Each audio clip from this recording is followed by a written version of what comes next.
did wear it. Nobody wore it here.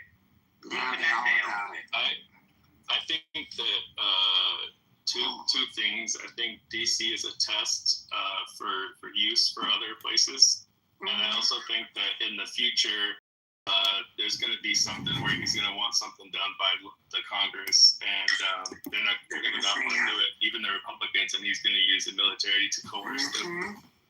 What do you think California was? Yeah, exactly.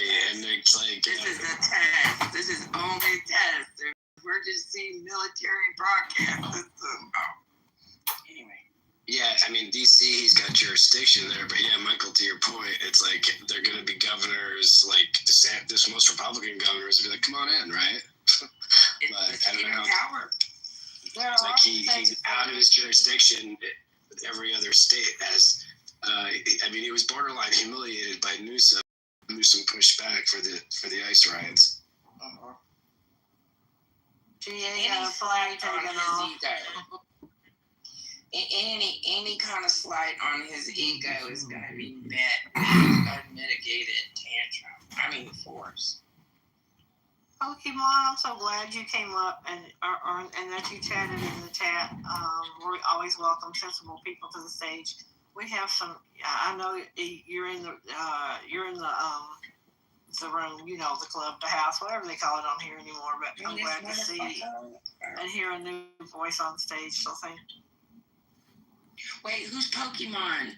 That's the lady who's been speaking about her daughter, what she saw in D.C. and getting. Oh, hey, I'm Ramona. I'm sorry, I'm blind. I wasn't looking. She really is blind. Just say, I really am blind. No, but Ramona still has better eyesight than Trump. The fuck? So the fact that he's targeting blue states, when is this going to be acknowledged as political attacks and a political occupation? That's what I said earlier. Congressional war. It would be a hate crime. Queen, it's not going to happen until he's out of office. You know that. You and I both know that. Well, I'm saying, like, we have people with that whose job it is to provide commentary on these things that are supposed to, like, clarify the situation in everyday language for people who are not as astute, maybe not as literate as it relates to the Bill of Rights and Constitution. People who may not have the words to describe, like they know that something's wrong, but they don't know, quite how to describe it because the war and civil war and declaration of war haven't been explicitly said out loud. But Queen, I mean, the actions are speaking that loud and clear. But Queen, they started this journey in 2014. Remember, they started making the media the enemy of the state and the demons. So what they did was, before they got here, they actually made the media in society untrustworthy. So guess what? Now, anybody who told the truth, they got fired. Y'all don't see the long line of people that got fired. Rachel Maddow almost got fired. You got Leslie Holt got fired. I mean, a long line of people got fired. They started Don Lemon. All of these people got fired. So at this point, now newscasters are like, well, we can't say too much because if we say too much, then we're going to get fired and we're going to get pressured because we know that we're going to get pressured and we're going to get. We can't say too much in asking him directly because we'll get kicked out of the press room. Remember, in December 2024, for the first time in U.S. history, now the actual White House determines who's going to be in a press briefing room because it was always left up to the press corps to determine. They took that from them so they could kick out whoever they want to, whoever asked questions they didn't like, just like the black lady, I remember that stood up, April or something was her name, and out, and she hasn't been seen in any place on TV since then. This is what they started started in 2014. So, Queen, now I'm sorry. they can April Ryan is still around. And she's April Ryan is still around. Yes. Okay, my bad. I hadn't seen her. So I retract that statement. But my point is this. They started this so they could do this, so the press would be afraid of actually calling it for what it is. That was the whole plan the whole time. So we can no longer depend on the press to actually call it for what it is. Now we've got to go to podcasts. Now we've got to go to Joy Reid's podcast. And I'm just naming people. I'm not saying I agree or disagree with them. I'm just saying we've got to go to alternate media because that was the plan the whole time.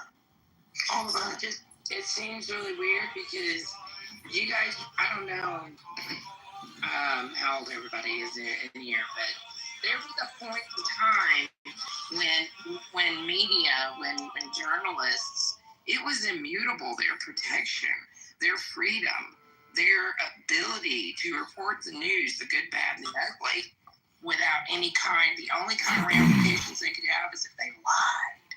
That's it. But it was always about the facts. I mean, people make fun of it, but it's just facts, ma'am. It really used to just be like that. Now it's not. They have no rights. They have no protections. They can't protect their informants. They can't, nothing. And if there's something they say, like you said, if they say something out of pocket, they're gone.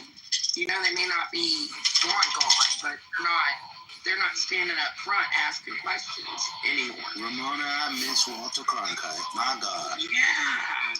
Dan Rather, Connie Chung, Brian Humboldt, you know, I mean, even the 60 Minutes powers, you know, it was great to have When I see that you wanted to speak, I just wanted to throw in really quickly that if you really want to get a good look at what's going on right now, watch the movie that was made with George Clooney a number of years ago called Good Night, Good Luck, which is the story of Ed Morrow taking on terrorism on the news.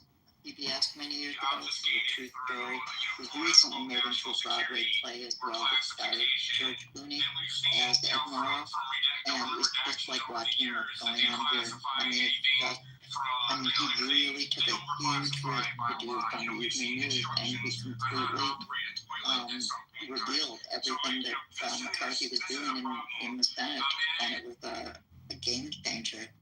But the one thing I would say is, you know, we all know that freedom of the press is one of the first signs of a dictatorship, is that when that goes, we're really in trouble. But what has sprung up through Instagram, through Substack, through other independent journalists using other platforms is starting to fill in the gap. So every day I don't get my news from traditional media. I don't have cable TV. I don't watch CNN or MSNBC. But I do watch Rachel doing her own posts on Substack or on IG. I mean, you can go to any of your leaders and you can see that they are posting in real time what they're seeing in their states, what they're seeing on the ground, what they're seeing happen in the White House. So it's not a solution, but they're coming up with a way, and this is all reader sponsored. None of this is corporate sponsored. It's not sponsored by ads. It's sponsored by Americans and people from all over the world who are paying to be able to have access to the programming and to get a look into what's actually right. What I wanted to say is that one of the problems is that Trump is deciding what is truth. And then he's prosecuting and punishing people for what he says is not the truth. That's why all these people from the FBI who worked on January 6th are being fired. All the prosecutors who worked on January 6th are being fired because he has decided that that's not true. And he's doing that with other things as well. This is way worse than we are even recognizing. This is a catastrophe. This is the end. Because there's no resistance. Why haven't we had a march? Because we're afraid. People are afraid to get into the streets. And that changes everything. Because there's There's no resistance, there's no organization, and we're afraid to do it because now they're carrying guns. And because the little bit that they did in LA, look at the response.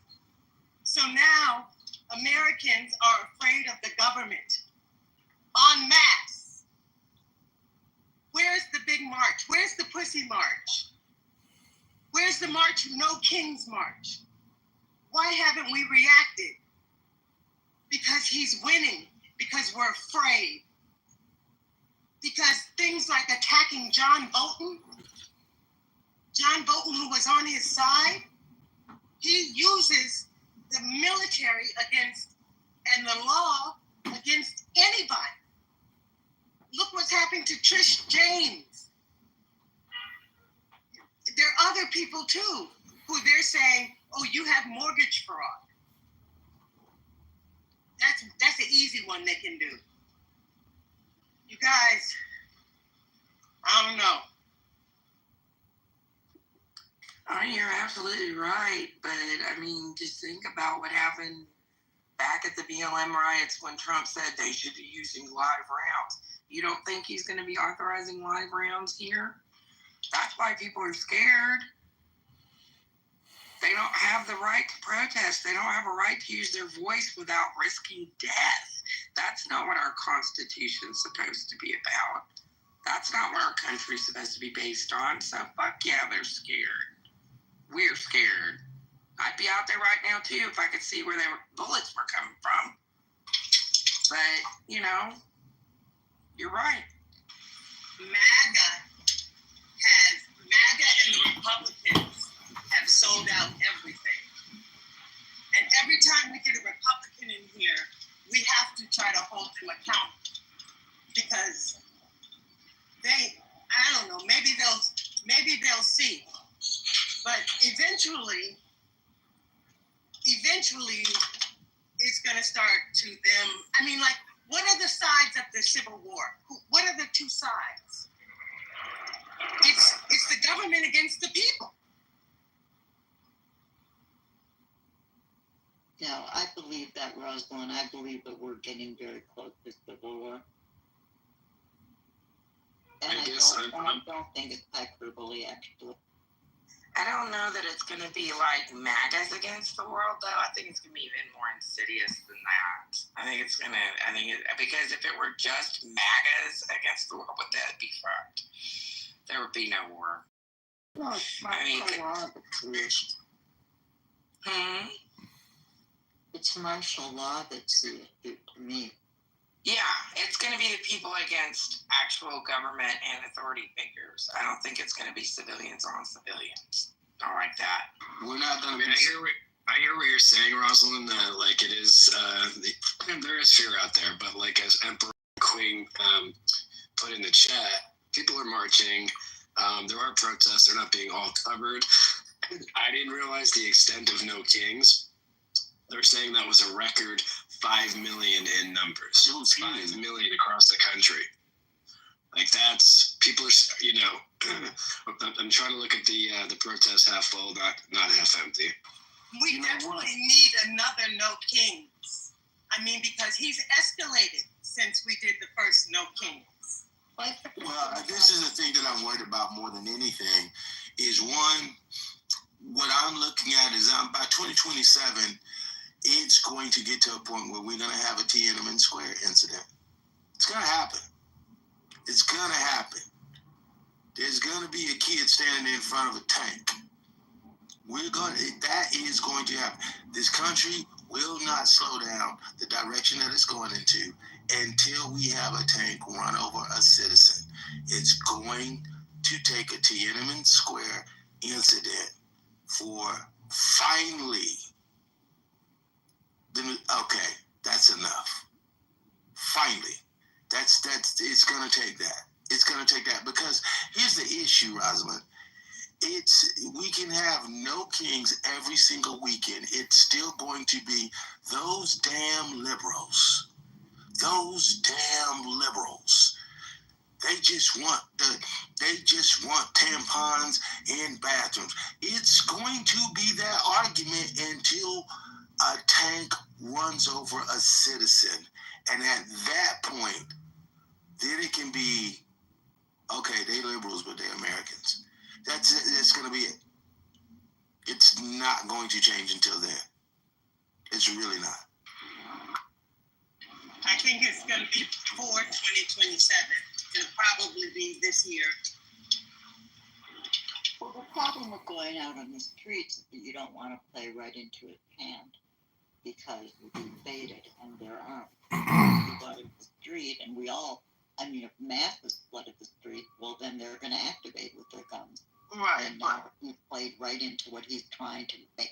He wants us violent.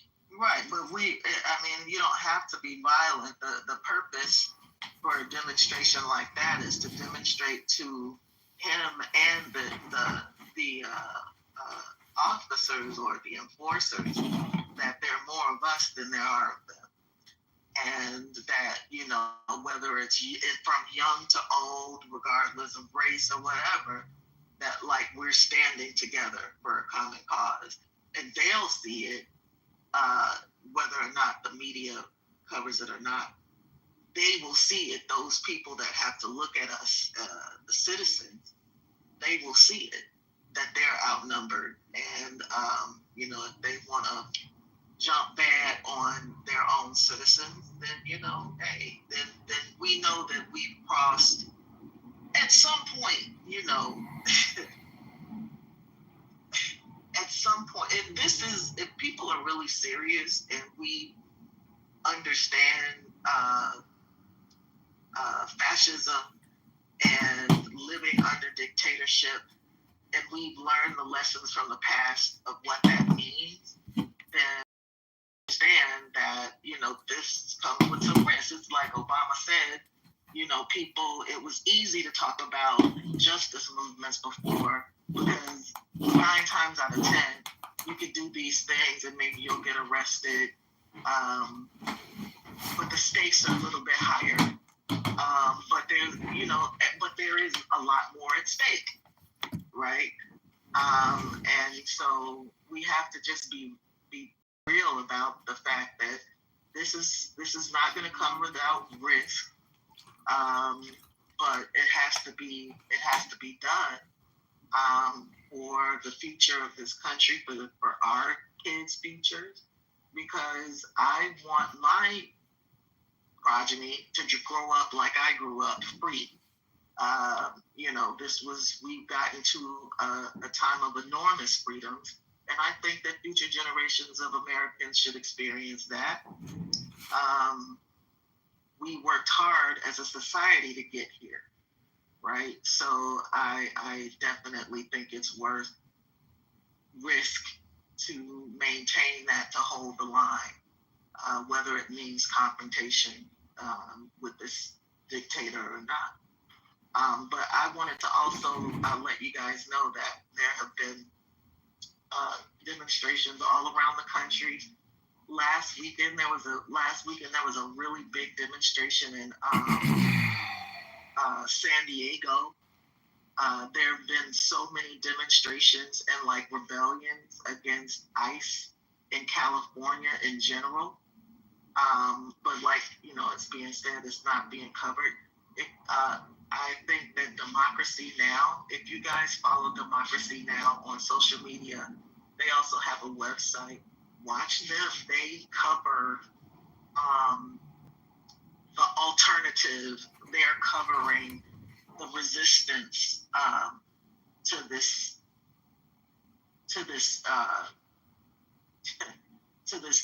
takeover, right?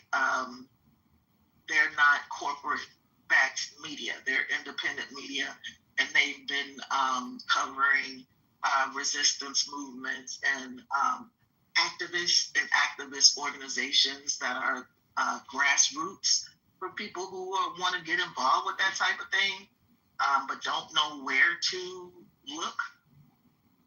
Go to places like, look at Democracy Now! They interview organizations like Jewish Voice for Peace and other organizations that advocate specifically for the disabled.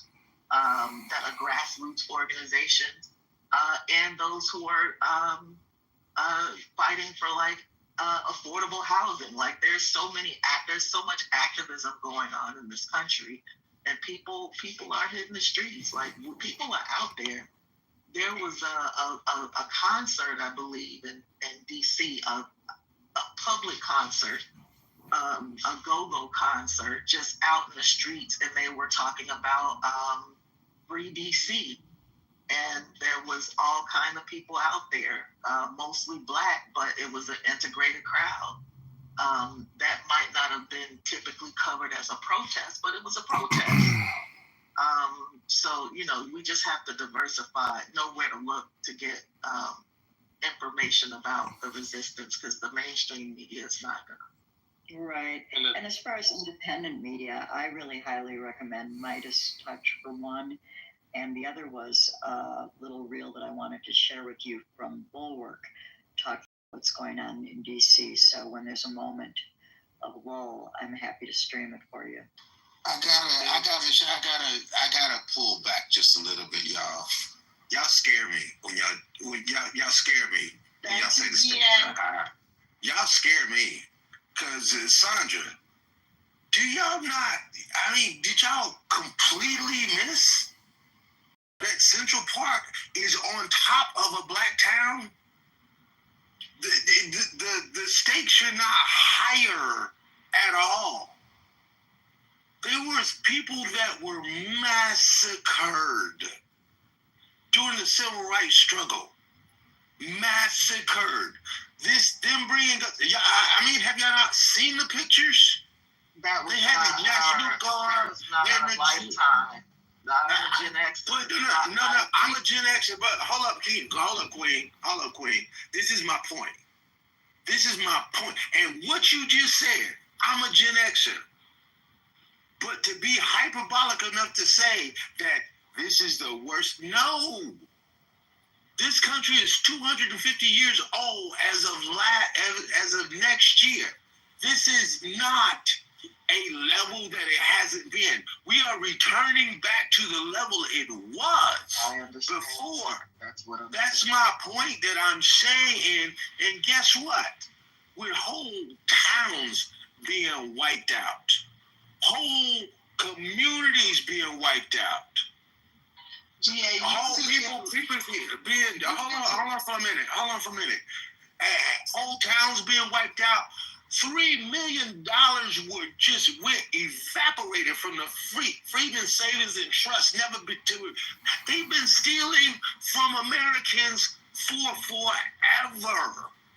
And the fact that we have the luxury, I was born in 70. We have the luxury of saying, hey, you know what? We, for the majority of our lifetime, had the luxury of saying, hey, we're not going to have to go back there.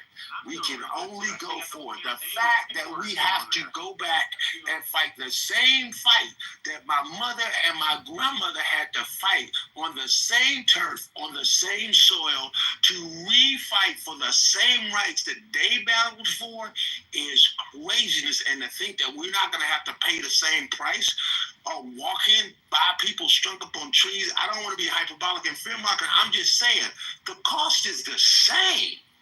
It's the exact same. There was National Guards in the street. They bombed.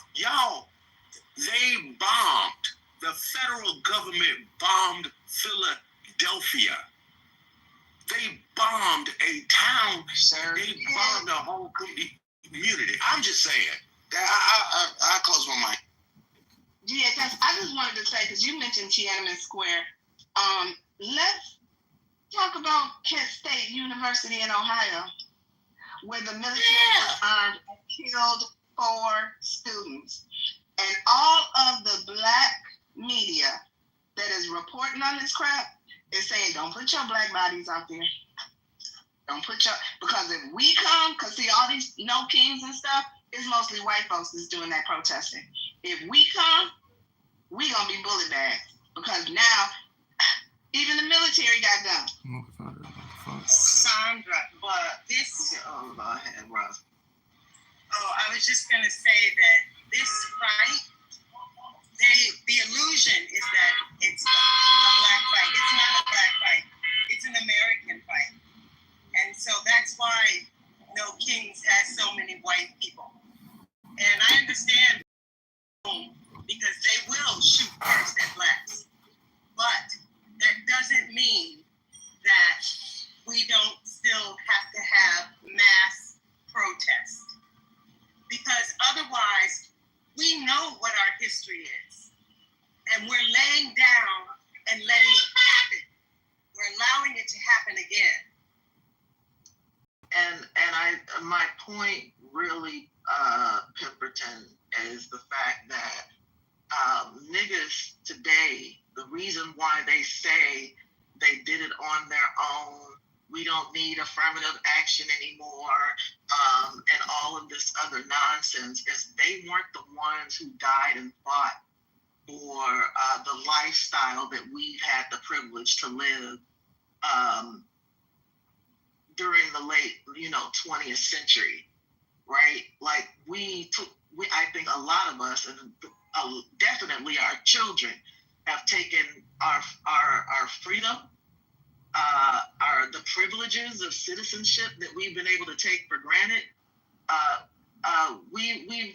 We've taken it as, hey, this is it. Like, we can never go back, right? And so that's why I'm saying that people have been, the activism that has been happening to police violence and things of that nature, that's as much as we've experienced, right? They're not, like Rosalind was saying, white supremacists, they're back on code, right? All this bullshit is happening with Trump. Here, they're direct line back to black communities. They're marching in the hood, right? Nobody had to tell them where to go, right? They're marching in the hood.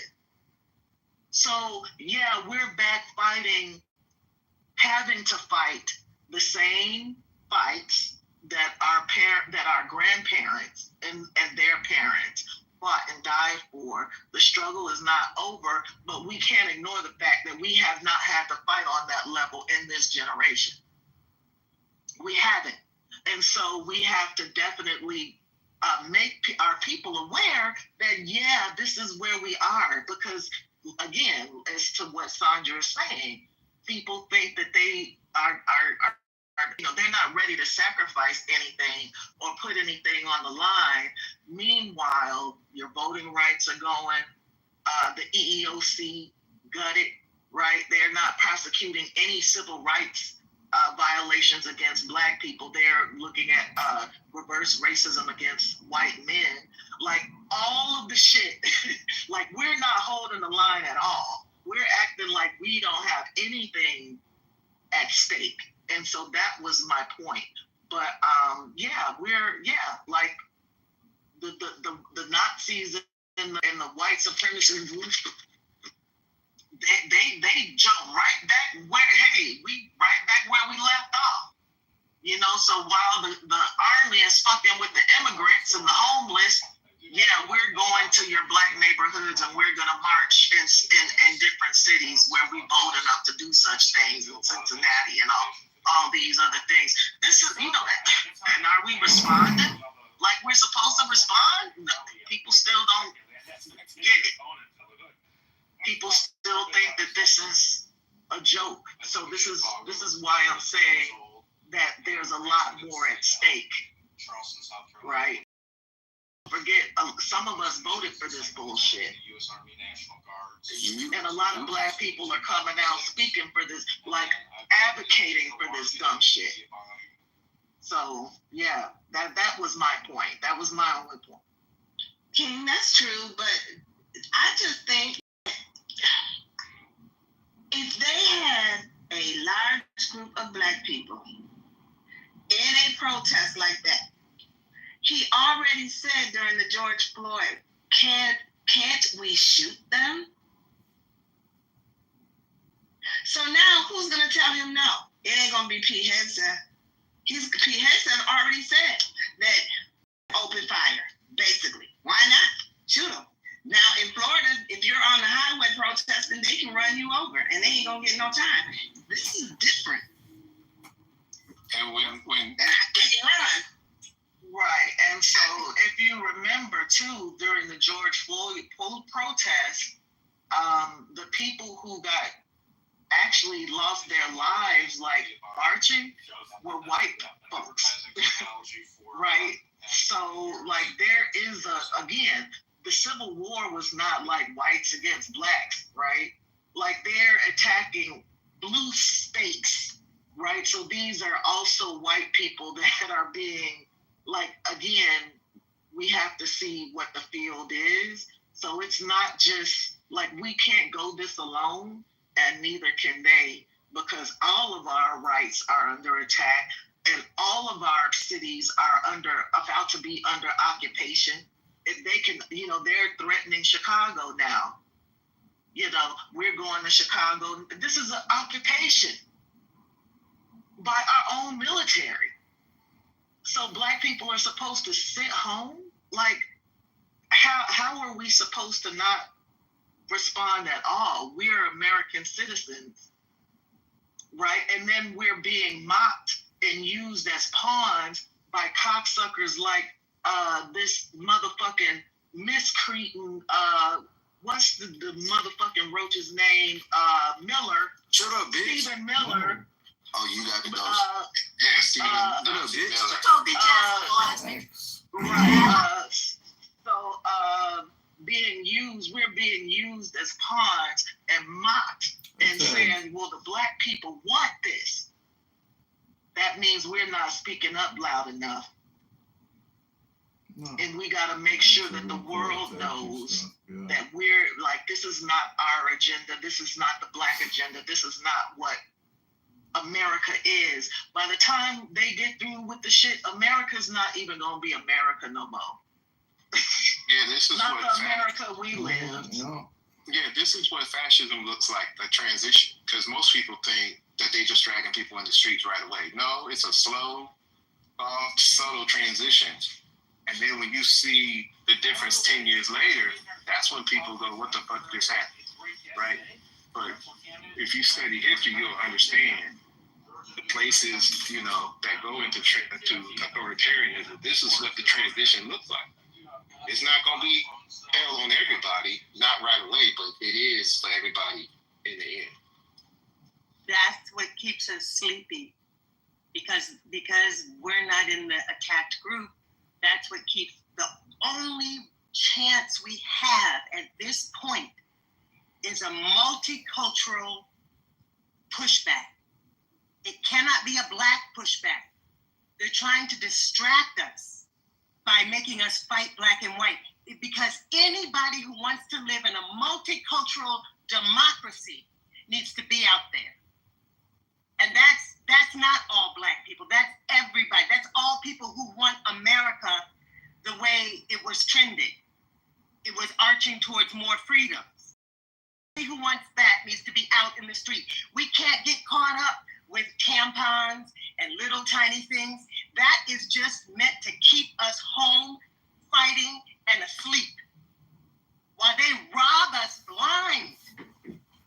He is taking money. He's made billions of dollars since he became president.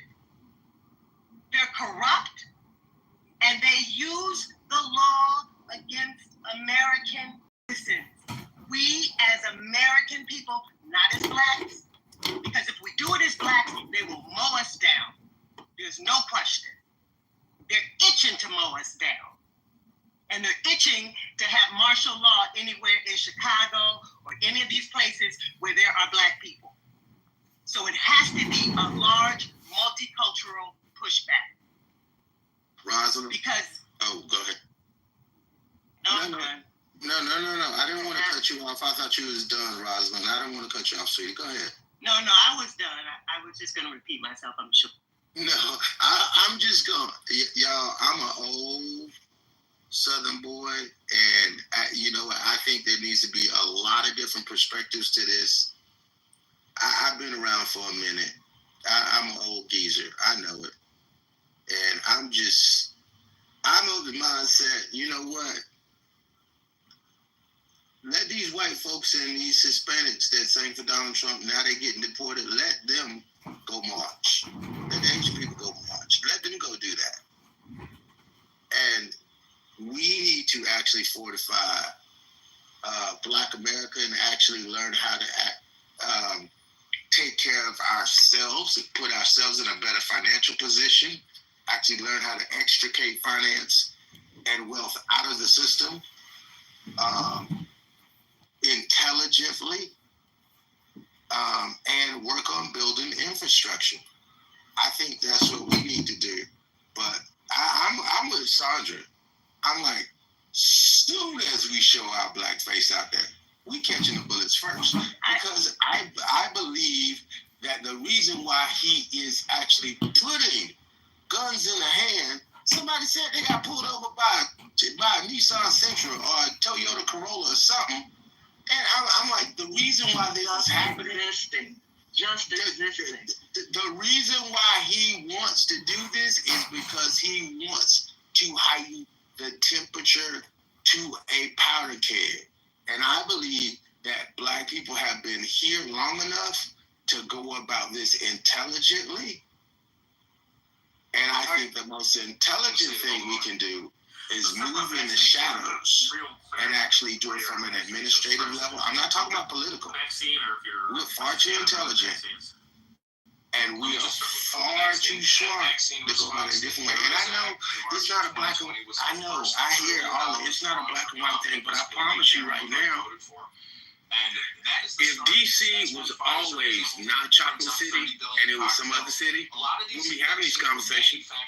Really wouldn't be having this issue in DC. Yeah, you're right. We did the same thing in California, Pemberton. Because because here's the point. Here's the point that I'm making. Here's the point that I'm making. Is if you look up crime statistics, DC is not even in the top 15. There are so many other red cities and red states that have a worse murder rate than DC. And if you want to do something about that, go get them other states first. They're not. It's a blue city. It's a blue city. With a black mayor. Exactly, Quinn. That's exactly what I'm saying. And to actually say this is everybody's problem, I'm sorry. I've been living too long. It's not. This is the way that they do what they want to do. And they did the same thing with segregation. Can I ask you a question? While you're talking about moving in the shadows and figuring out how to extract the financial or economic gain from the system, aren't you missing the point that the whole point or one of the goals of segregation was to keep us from participating in the economy? So where did Queen go? Did she swipe herself out? Maybe she swiped herself. I've been getting knocked down ever since I came in the room. I've been knocked down 3 times. I mean, not knocked down, but this app is wilding out. But I mean, she's right. It was to keep us out of the system. No, I'm gonna throw it right to you, Ty. The fact of the matter is, they can't at this point because the doors that they left open for their children, we actually walk into the same doors.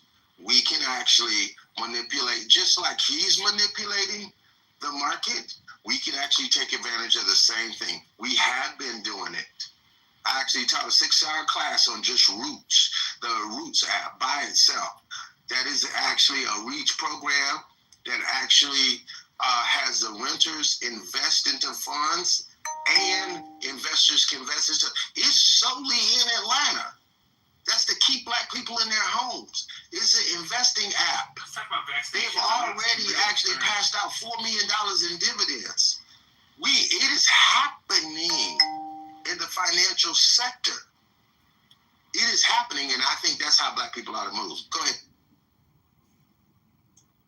Yeah, I just wanted to say, as a person who lives in the community, Trump called himself trying to go. This is how you know what y'all were saying earlier, they're saying about crime. Because they ain't going in Ward 7 and 8, where the black people are, where the poorest among us are. They hanging out in the tourist area. But again, going back to humanity, they're getting pushed back as they should, right? But for us as a people, we don't have to necessarily be marching on the street as a form of resistance.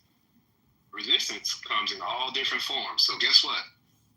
The CEO of Target stepped the fuck down because y'all might see a few black people there, but for the most part, Target lost so many millions of dollars on purpose, right? Billions. And so, right. So, there's other things we can do to organize and be collaborative and do the things we need to do, along with having the John Browns and the Righteous Lifers that want to join us. But for the most part, we ain't got to be necessarily in the street. But you see how, what is her name? The fucking drunk ass judge saying that there's not going to be federal crimes if residents of DC walk outside with their rifles and shotguns. They're not really talking about black people, because I know black people who legally have guns in DC with the permits and the actual paperwork. But I bet you they won't come outside. We ain't stupid, Ty. With their guns. Right, exactly. Hey guys, I have an update on the Target CEO. So he's not leaving. He became executive chairman of the board, and his successor is his understudy. So keep fucking boycotting Target, because they're not gonna. I don't think they're gonna change. It's the same mindset that's still on the board. Oh yeah, the boycott's still on. Yeah, just want to make sure you guys know, right? Keep it pushing. Yeah, Jeremy. We still making long ass lines at Costco, so don't worry. Yeah, Jeremy. I talked about that on my podcast. It ticks me off because it's not a celebration. It's not even a victory, because the issue was not the CEO. The issue is the board and the way the board makes policies. And we can't claim victory over Target until the last Target store closes and they are run out of business. You can't claim victory until then, because guess what? All they did was offer up that dude and say, hey, it was his fault, and we don't think that he instituted DEI the right way, and when he took it back, it actually caused us to lose dollars. So guess what? We're going to fire him, which they didn't, like you said, Jeremy. And they're not going to tell the truth about that. We're going to fire him from being CEO. Please bring your black dollars back to us, because we hurt you and we fixed something, which is BS.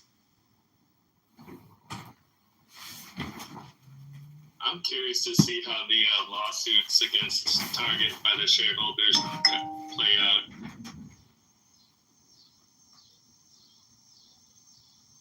Because they're like, yo, you lost us a bunch of money. Yeah, that's a higher position. Queen, did you knock yourself out? Yeah, I'm back.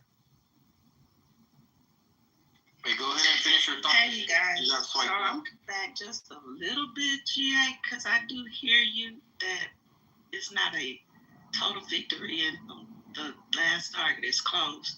But I think if we along the way celebrate that we did things, then how do we, in the minds of folks who are trying to do that thing, what's wrong with counting it as a win? Especially if you participated by not going. If you don't ever get a chance to celebrate, or that it feels like you did something worth doing, then what's the point? Because they played a long game and we keep celebrating the short game. That's why. Okay. All right. That's I'm not talking about the long game. I'm talking about, because, the war, there's a whole war, but there was a battle there that can be celebrated. And I'm not sure why that can't be. Nobody said it was over, but to not acknowledge that because of something people got together to do, that, and what's happening internally, whether he moved to another position or whatever, I think it's Michael. Michael had the hard stats on what happened since February, and there was a difference made. And why we can't celebrate that? Why say we can't? I don't get it. It's not about the whole. It's not about the war. It's the battle on the way to winning the war. And I'm confused why that. You know, from your perspective as a business person, I just don't get it. Because you are a business about other people who are not business minded like you. If they participated and something happened, why can't that be celebrated? Deborah, when I was a kid, I never celebrated that I gave a kid a black eye when he whipped my ass, when he drugged me up and down the street. And I leave the fight with a broken leg and a busted mouth. I don't celebrate. Well, I hit him 2 times, but he beat me for 45 minutes. Nah, you can't celebrate that. And I think we are so easily distracted as a culture when this is just how I feel. This is personal feeling. They're playing in our face. They literally are playing in our face, saying, we know what you want, but what we gonna do is, we know you're not intelligent enough to know that this ain't a real solution, so we gonna just give you something, and we know y'all gonna have a couple barbecues and cookouts and celebrate, and Jamal Bryant is gonna preach and have people running up and down the aisle, and y'all gonna think y'all gotta win, and we gonna go about our business like we was before. That's what I don't think you like. underestimate black people. So, okay, I'm gonna go on mute.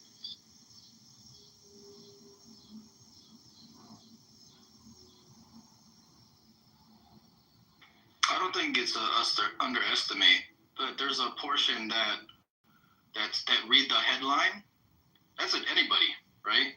They read the headline and they take it as is without looking into it, and then they just kind of rest. You know what I mean? So we want to make sure that everybody makes their decisions based on accurate information. That's it.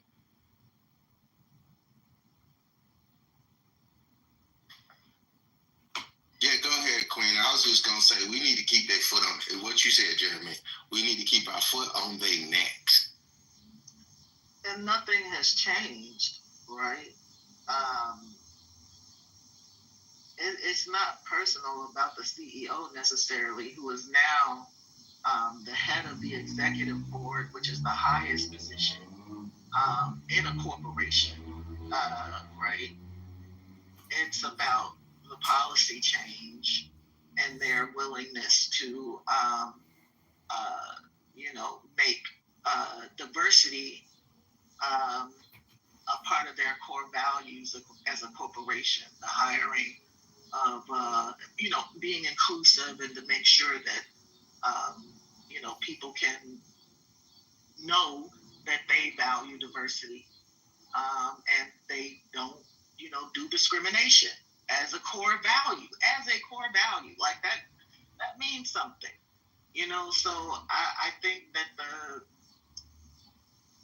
the it's superficial what happened to the CEO. It's really superficial. Yeah, it's I'm not in public agreement with you guys. It's for public relations, and yeah, there's a such thing as a benchmark too, and you have to see some effect of what you're doing, whether or not it's working. And based on what Michael said the other day, he's here. I don't know if he can repeat those stats or whatever, if he wants to or not. But there is a such thing as a benchmark.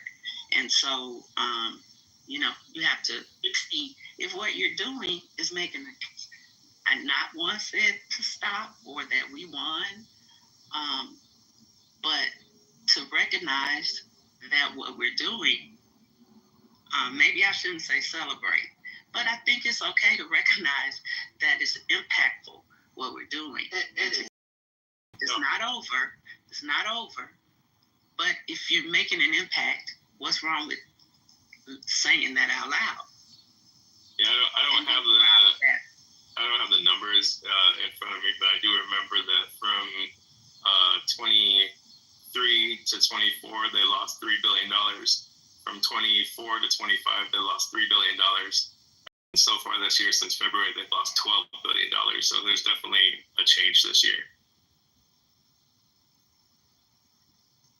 I'm sure that, like, I get it and I agree.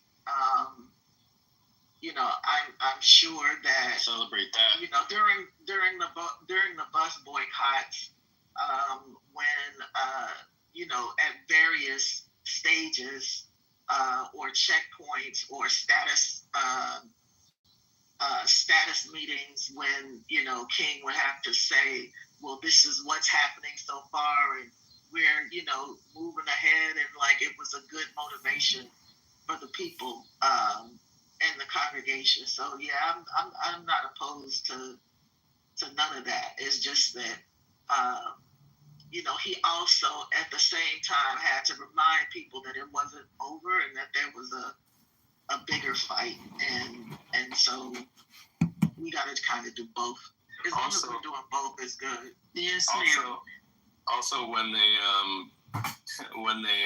announced the new CEO, the stock actually went down because the investors didn't like the fact that they chose that person, so they lost even more money. And to me, that's why it's so impactful, is because nobody had to open their mouth and do anything. We did an action. Stop going. We didn't have to do anything. We didn't have to sacrifice our body. We made a decision not to go, and it made a difference. And to me, that's impact. It was a little bit more difficult for me because Target's like 3 blocks away. I have to actually drive to go to the store now. Deborah, I agree. And I started doing Shipt, which is a shopping service, and Shipt started at Target. So, I mean, I'm turning down tons of runs that I could be doing. I try to do a couple every day since I'm a retired lady. But I refuse to go to Target, so I ain't doing Target. So I've been going to Myers and Kroger's and stuff. Shout out to Myers. Shout out to Myers. Old school Myers, where you could get a vacation, get your glasses, book your honeymoon, get your tires changed, get a tan, and buy the siding to your house all in one store. Shout out.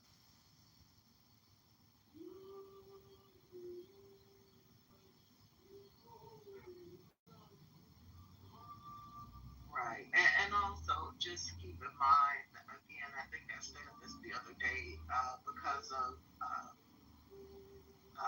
the shape of monopolies and the fact that there's been so much consolidation of companies, it's two things. It's gonna be very difficult to really cut off your engagement with the parent corporations of these businesses. Like, you may think that you're not supporting a business, but you actually may be, because again, they're all owned by the same parent. But also, with the economic projections, people are probably not gonna. This is with the projections.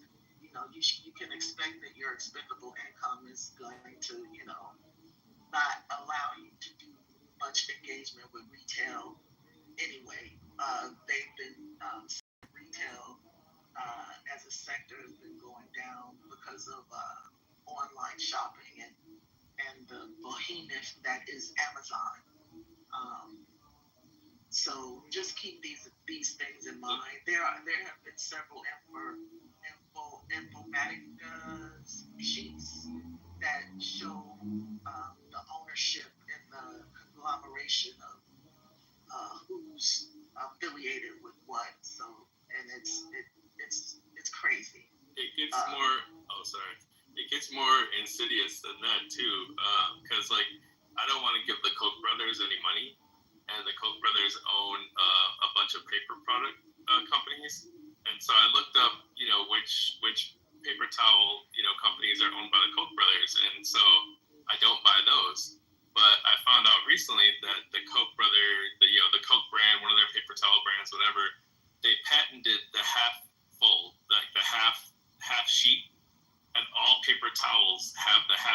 So whenever you buy paper towels, you're giving the Koch brothers money. And there's no way to avoid it unless you avoid paper towels.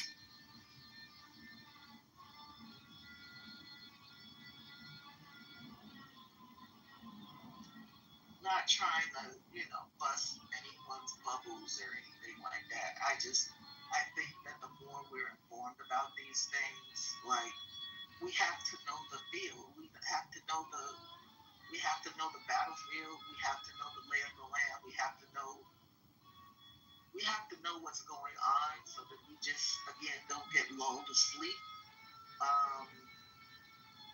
And we can keep our eyes, steady on what our objectives are, which is going to be difficult because there's no leadership, there's no central organizing like there was during the 60s, right? So we kind of have to depend on each other to make sure that we're informed about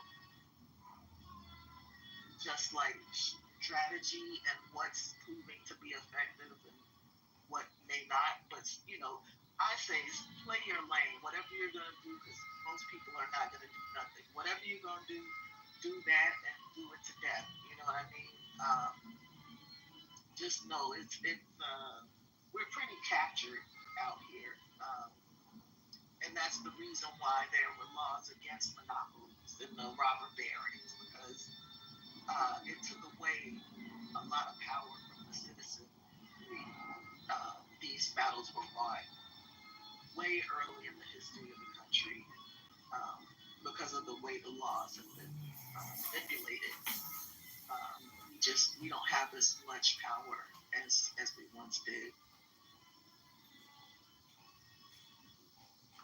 Lisa, I wish I had it like that. If I could pull together those kind of funds, because it would probably take close to about $2 trillion to make that happen. But if I had it like that, I promise you I would. I'd do it in a heartbeat. I would put a smaller store next to every single Target everywhere across the country that specialize in just black-owned brands and call it Bullseye. I promise you I would, but I don't have it like that.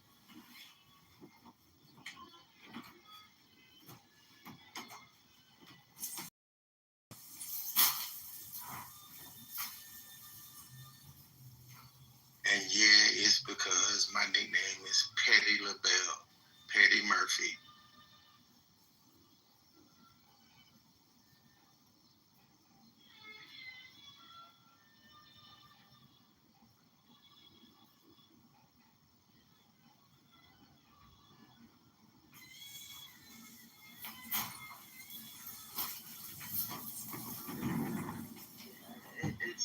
It's our ability to organize really has been undermined in a lot of ways,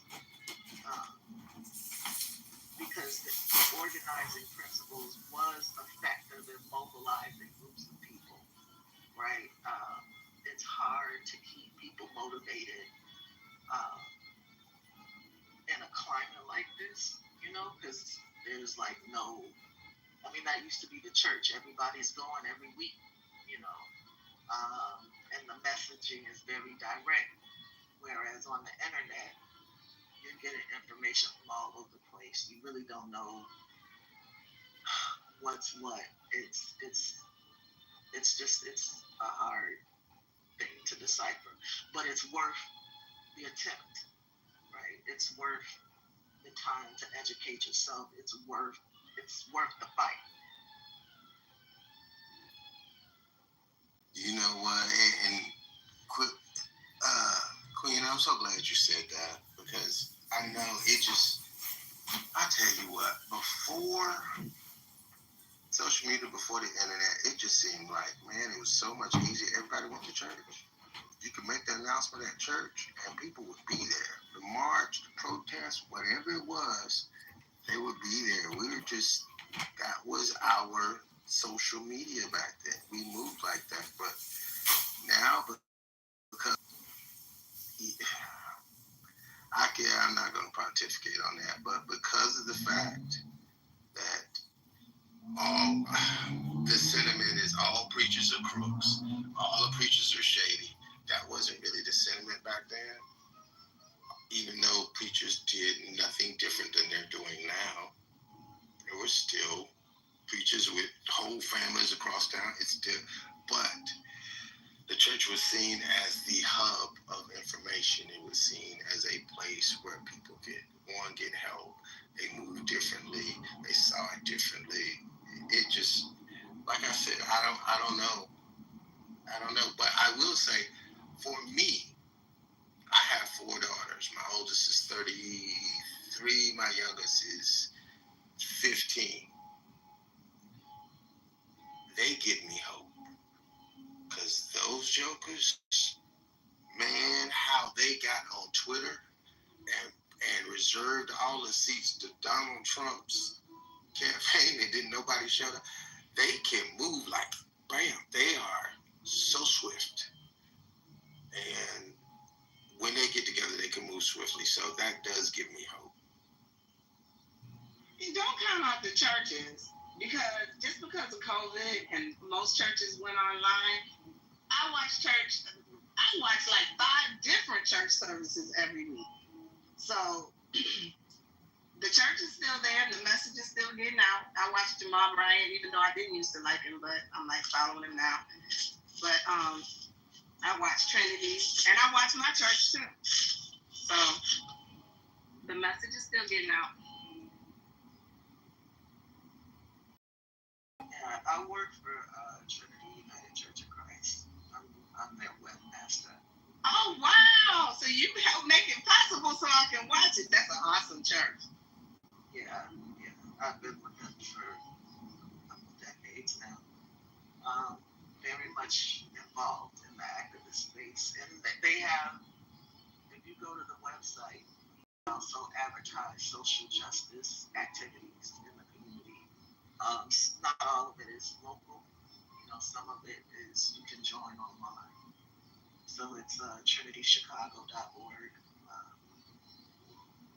Keep up with the social justice goings on that Trinity is a part of.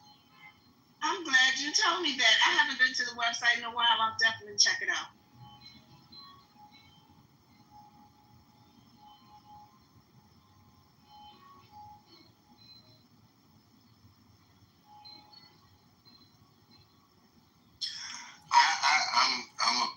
I'm a member of Bedside Baptist as well, and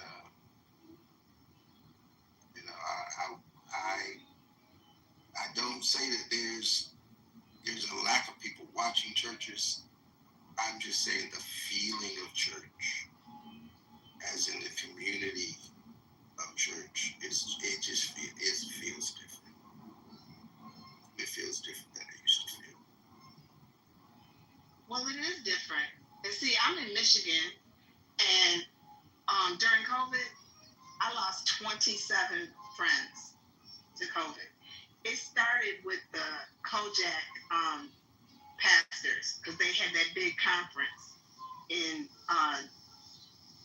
February of 2020. And so many of them died, and it spread. So Detroit got hit hella hard.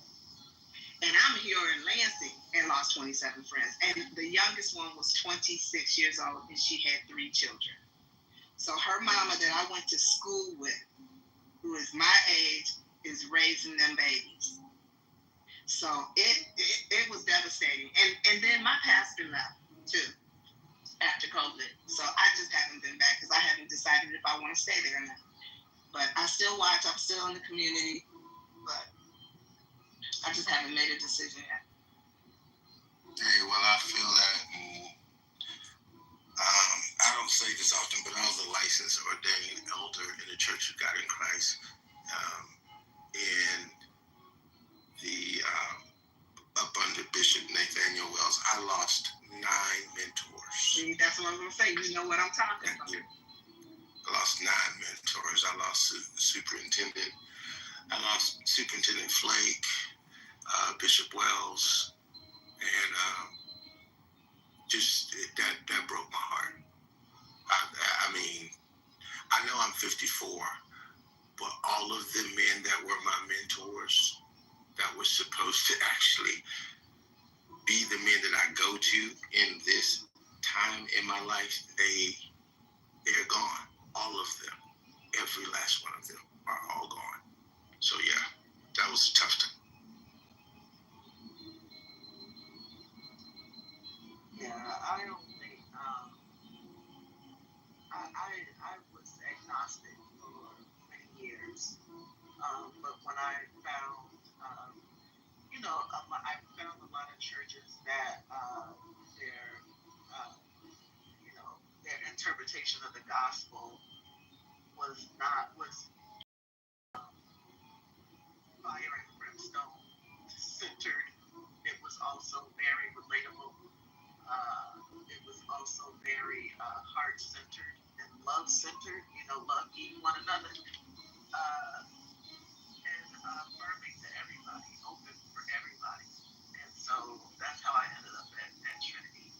I think that all churches are not the same. They don't offer the same as it relates to community. But the Trinity community it's been amazing. It's been amazing in so many ways.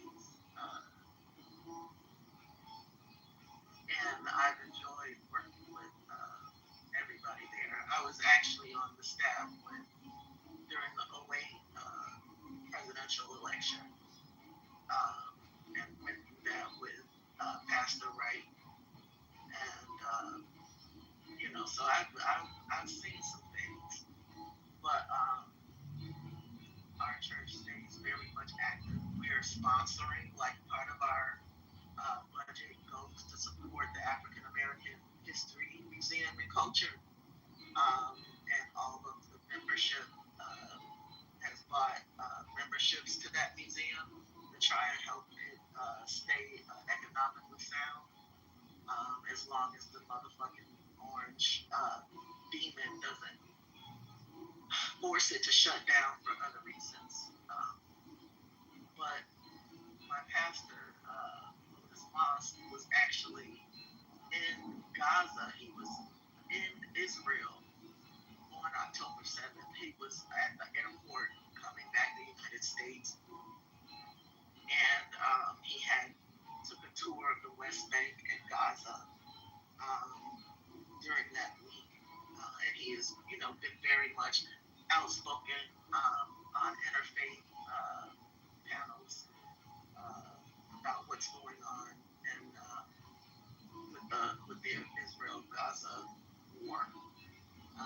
But yeah, they're doing a lot of activism as it relates to what's going on in the country, making people aware of the hidden forces that a lot of people are hip to, like the tech bros, whose political ideology is driving some of Trump's policies and financed a lot of the Trump campaign. The Andreessens, the Peter Thiels, and those types. Trinity has been singular for me as it relates to activism and the Black community. And so they provide spiritual needs for the community as well as the justice needs on earth for the community. So it's like, yeah, you get your spiritual needs met, you get fed, but we also make sure that you are not, it's the liberation theology, right, as practiced by even some Catholics in South America when those people were living under dictatorships in fascist countries. They were very much social justice warriors for their flocks, and standing up against the government powers. So,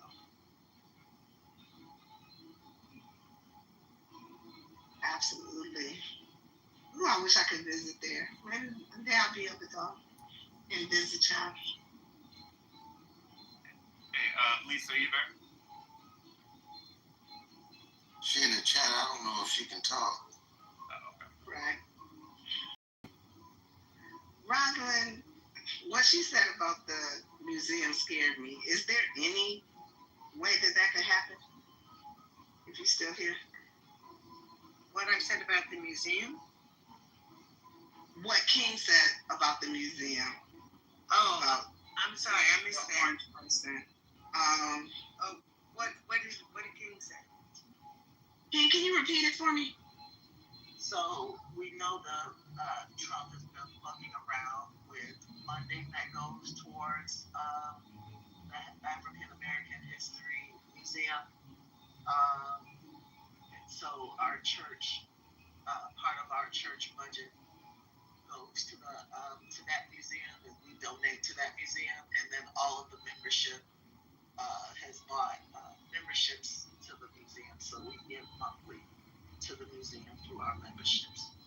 But also, we're saying that, we're hoping that financially we can help fill those gaps unless Trump just shuts it down entirely or tries to eliminate it or makes them close because they're woke or some shit. Absolutely, he could do that. He could absolutely do that because what he does is he does it first and then fights in the court. And the court is too slow to react. That is why Elon Musk has been able to do so much damage to all the American agencies because they're fighting court later. But he'll do that first because it's a woke museum. He'll either do that or close the whole bottom half of the museum, which is the slavery part.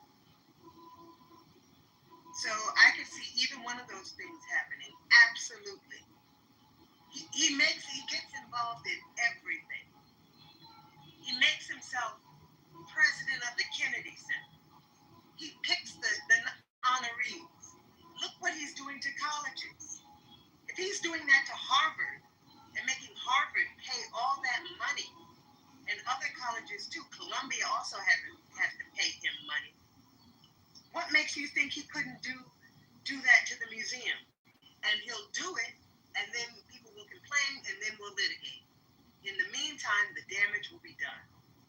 And a normal company, you wouldn't do that because you don't want to be caught in litigation. He's not paying for none of this, right? So all he's doing is getting staff and different people, different units to go to court and deal with it. It doesn't cost him anything to do this foolishness. It's not even costing him bad press because you realize bad press is all good press for him. That's why he's been able to do so much damage. I'd like to weigh in with something that just broke regarding Maxwell. There was the transcript of the interview. Part of it came out. They released a small part of a transcript. And so Todd Blanche said to her, so there's been a lot of conversation about whether Mr. Epstein maintained like a list of people, like a book of famous people that he knew, like a black book or a client list. Do you know of the existence of any such list?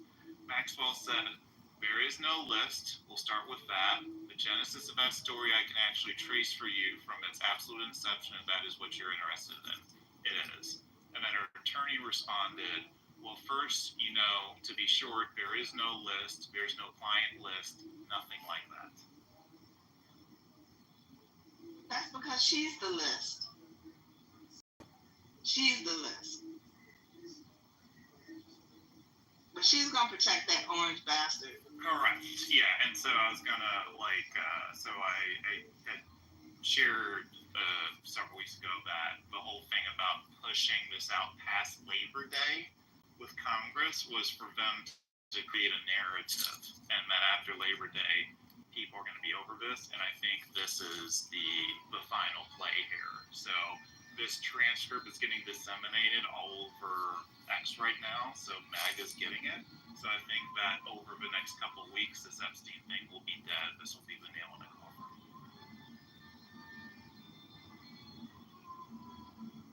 You think they're gonna forget it, Micah? Yeah, because Maxwell is saying there's no list. There's transcript of her saying there is no list. She's a known liar. Of course. Yes. Of course. But, of course. However, this narrative has now been fully put together, right? So they can just lean on, Maxwell said there's no black book, there's no list. What do you want us to give you? It doesn't exist. Yeah, so then they get to say, see, I told you this was a witch hunt altogether. Just to actually put some crap on Trump. They're doing it again. They have another witch hunt to try to do this. You heard him. He already said that he wasn't friends with Epstein no more.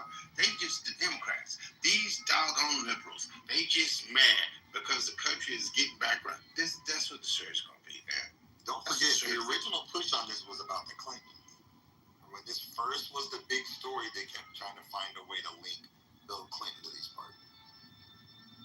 Yeah, and the other part about that, Brian, is who started the run for the Epstein list? It was them. Because they were going to pin the whole thing on the Clintons and say how dirty the Clintons were. And that's why they got so pissed, because it was like, how you going to protect the Clintons? How you going to protect the Clintons? But they're going to flip this to, this was a witch hunt on Trump. And then they're going to whitewash it. That's what's going. I think this is going to divide MAGA. No, it's not. No, it isn't at all. The idea, because the response is there is no list, right? So as he says it over and over and over again, it will be believed. So what's interesting to me about it is the approach isn't going to be to go after the Clintons and flip it all there. It's just to basically do a Jedi mind trick and say it never existed, right? And I think, sadly, that approach will work. These aren't the drugs you're looking for. Jeez. That was nice. Whoever said that was nice. That was me. OG Brian. No. I can always count on you. OG Brian. I'm the YN Brian. Is that what you're saying? No. Well, if you ain't over 55, then yeah.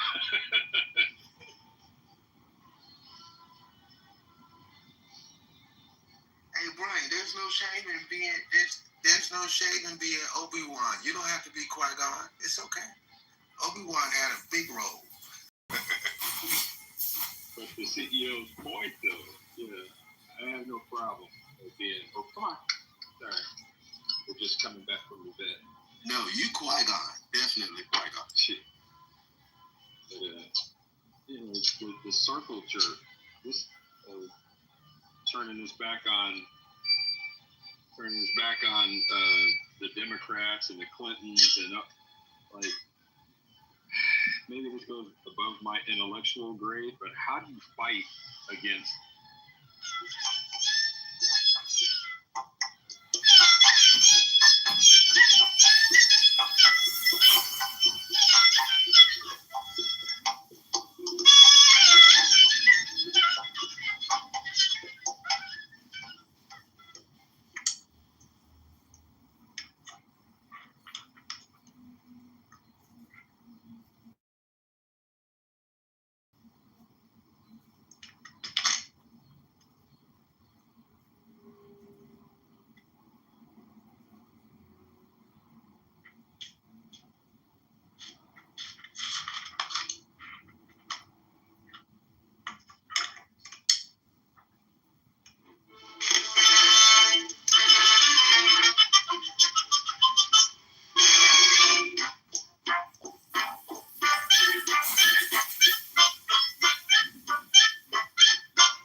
everybody.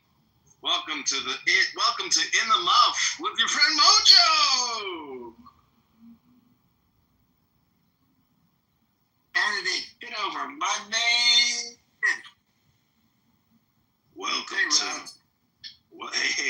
Welcome to In the Muff. This is our first room. We're back. We're better than before. And this is your friend Mojo. Hey Scott, how you doing? I know we've had some conflict in the past. Hey, you're my man. You're always my man. You're always my man. My main libertarian liberator. Thanks, my brother. Go ahead and invite people to the first room. This is our first room. This is a positive Mojo vibration.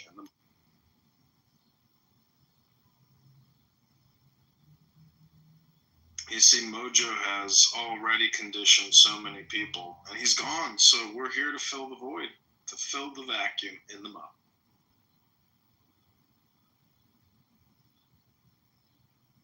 Were you enjoying the klezmer music, Scott? I always enjoy you, buddy. Are you going to come to the Critical Thinking Forum today and do a little campaigning? Well, I was there yesterday. I raised my hand multiple times. He didn't bring. I'll bring you up to set. I didn't see that you were. I didn't see you were going. I didn't see you were. Hey Mojo. Hey John. Hey Scott. I always live for your breaking your Trump impersonations on CTF. It's awesome. It's a fantastic room. Look, Gary, I think he's kind of a little bit of like a Democrat, but you know what I mean? Like, the problem is the illegals, okay? There's so many people in that room that are murderers and rapists and illegals. I mean, they come in the app. They just come in, and the Democrat Biden let them all in the app, okay? Sleepy Joe, okay, lets them in the app. There are like 2 million illegals on the app, okay? We love that, but we've got to get rid of them. We've got to get ICE on the app.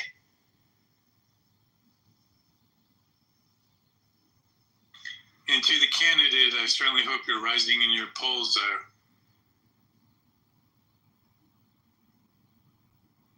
Welcome to the room, Salima. Welcome to Positive Mojo. Hey, thanks for the invite. I came in here because Scott was here. I just wanted to listen. Salima is fantastic. She's like one of the most beautiful people. She's like in Europe, where like, you know, they don't love Trump, but like we're gonna take it over. It's like the 56th state, okay? It's fantastic. We love Salima. She's fantastic. Salima, it's always great to see you. I hope you're doing well. I am, thank you. So what are you guys talking about? Positive things only. So John is running for the U.S. Congress. Congressman John Kitover Slinger. He's running in a primary to unseat a guy, an incumbent, and he's leading a revolution. He's trying to raise money on Clubhouse. He's a man that is a wild man at Clubhouse. I've known him for years, and I love the guy. So he brings a lot of life and spice to the. Is he running for the Anarchy Party? He's running in the Republican Party, but he's so far right, he's left. He's so far left, he's right. He transcends the political divide. He is candidate Congressman John Kitover. Well, I mean, exercise your freedom of expression. If you are so far right you're left, then kudos. Click the link above. Subscribe to the YouTube channel. Stay abreast of everything Clubhouse. We're live right now in the recording studio. You can see live footage of this room. You're all being recorded onto YouTube. This is like taking one record from one platform and transferring it to another platform. Please review the house rules. All rooms are live streamed, and don't bring any drama from any other old. Yeah, Salima, he streams the rooms to YouTube. So if you're uncomfortable with having your beautiful sonorous voice, Salima, probably maybe like the most, as Trump would say, like maybe like the most beautiful voice on the app. Okay, Selena, you have a sonorous voice that is streaming live. Wow, thank you. What a compliment. I appreciate it. So, this Anon thing is still a thing on Clubhouse, huh? There's someone listening. Someone just chilling there. That someone might be me, and that someone might be live streaming this room onto you. I tried to get Jane in here, but she told me she quit the app, so she'll be off for 6 hours, and then she'll be. She didn't run her patio room last week. I think she actually might be done with Club. No, I've seen her do this a million. She does this like a couple times a month. What she does is she starts going into those dark rooms, and she's like, I can't do this, I can't do it anymore, and then like she'll take a day, and then she'll be. So is this John Kitover thing legit, or is it a joke, or? It's legit. It's a real campaign. Okay. It is a real campaign. Cool. He's getting signatures. John, how many signatures do you need to get on the ballot? We need about 700 signatures confirmed, but about 1,500 just in case. How many do you have? We have 0 at the moment. No, work on that, buddy. Yeah, I've been trying to onboard people onto Clubhouse, but unfortunately, many of the people who have applied for the position seem to be incapable of downloading the app and making it to the stage. So that's my first filtering technique to prevent anybody from wasting their time in this campaign. So unfortunately, the employee turnout for the campaign hasn't been spectacular, but we're going to do heavy lifting regardless and drive out to Rockford ourselves with some of my local friends to get the signatures. So I have no doubt that we're going to get what we need.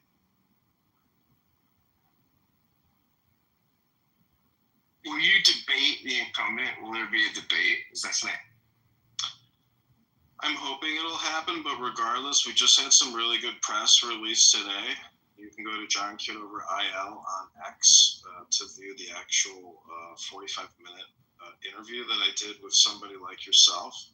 And I haven't been able to convince you to do the same thing with me, but I'm hoping after you see this 45-minute podcast interview that you will change your mind and we'll do what we did with Georgia. Bring you on the national or international. I have listeners on every continent except Antarctica.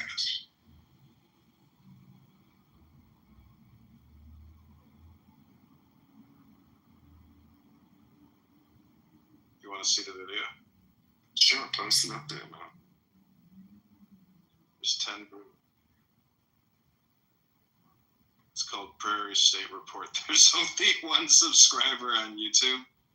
So, any drama related to this video when he only has 1 subscriber shows you how emotionally sensitive people are, because we have no audience, but it is a professional podcast interview. I'm going to pin it for you. Please subscribe to his channel because, he's trying to make a go of it in media. And I appreciate him for putting together the podcast, which is what I've been asking you to do, Scott. But you can't seem to pull yourself into doing it. It could be because you don't want to be associated with me or you're lazy. I'm tending. Well, it's just that it might not be I have a very specific conversation I cultivate. I don't really have political candidates on the show, generally. I generally have authors. Click the link above. Yeah, thought leaders, authors. I'm all of that. So click the link above. Watch the interview, and you tell me, why can't you do that? All right, I'll check it out. Just watch it.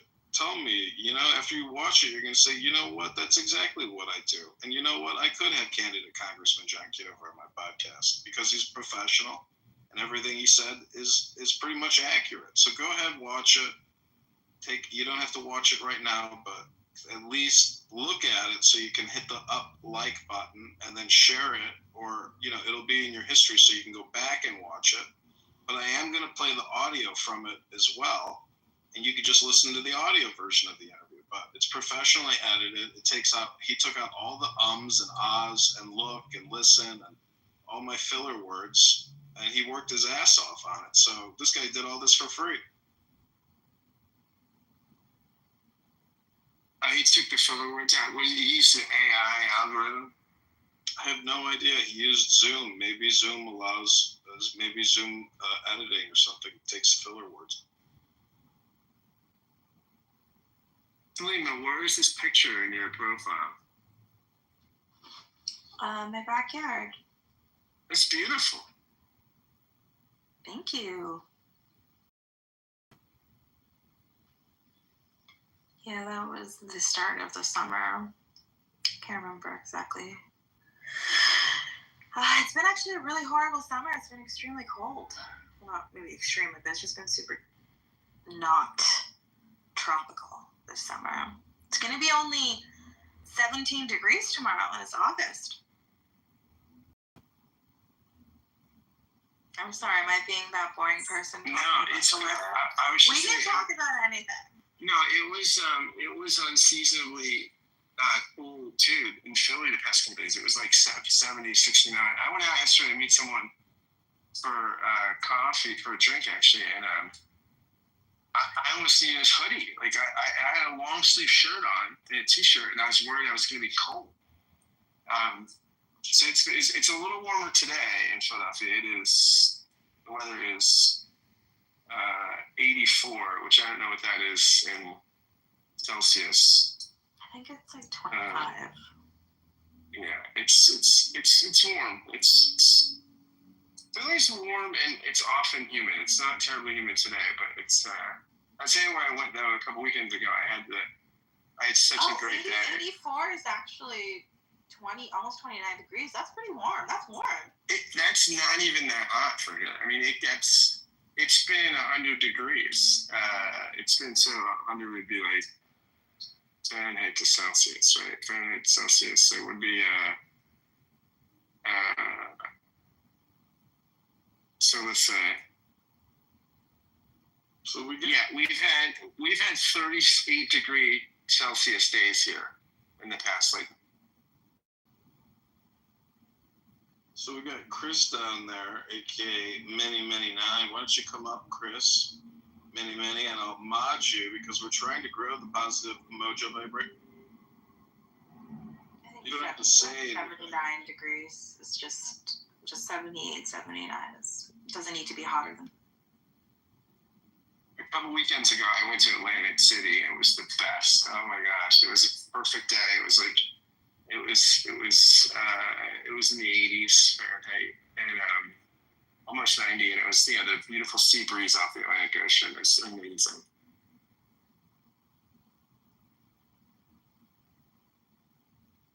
And at home, I almost won like a bunch of money too. I was upset. I only play poker really. I don't really gamble much, but when I go to Atlantic City, I get $100 out, and that's my limit. Like. But I was at the poker table and I was up like 70, 75 bucks. And I was gonna leave on that hand. I was gonna leave up 75, and I got in this last hand and I bet all my money. And if I would have won that hand, I would have walked away with like $500 or $600. A guy beat me on the last cards. I had a flush, an ace-high flush. Yeah, great day. He hit a full house on the last card. And it's like 23-1 against him hitting that card. Yeah, I should have walked away. It was fine. I mean, I just lost $100, but if I would have hit that, I would have walked away with like, oh gosh, I would have won like $500. It was a bikini contest. It was very debaucherous. It was very godless and debaucherous. Atlantic City. Well, in the muff, gambling is a. Selima, where's your backyard? Are you in camp? No, I'm in Berlin, Germany. Oh, sprechen de Deutsch. Ja, ein bisschen. Aber mein Deutsch ist nicht so gut. Jawohl, Hintergedanken. Du hast Hintergedanken? Schadenfreude. Ah, okay, you're just naming off all the German words you know. Go for it. So I think Schadenfreude, here in Clubhouse is a big part of the roast. And I believe that most of these rooms end up becoming roast rooms because a lot of people, die on a hill and they know everything. So what do you think about Clubhouse being technically like a barbecue basically? And people, when the temperature rises, that meat starts cooking. I think there are like several different metaphors in there. When you say a roast, do you mean like a Sunday roast, or do you mean when people are like a roast when people are roasting each other, or roasting an individual? I actually thought about another good analogy, a garage with a car. A lot of people pull their car into your house and then they turn the engine on and they just start revving the engine with the garage door closed. And so they fill the house up with toxic gas. That's basically the same thing as a road. Oh, yeah. Yeah, that's happening a lot. I've tuned out of everything. I just watch nature documentaries now. I don't have mental space for any of that stuff.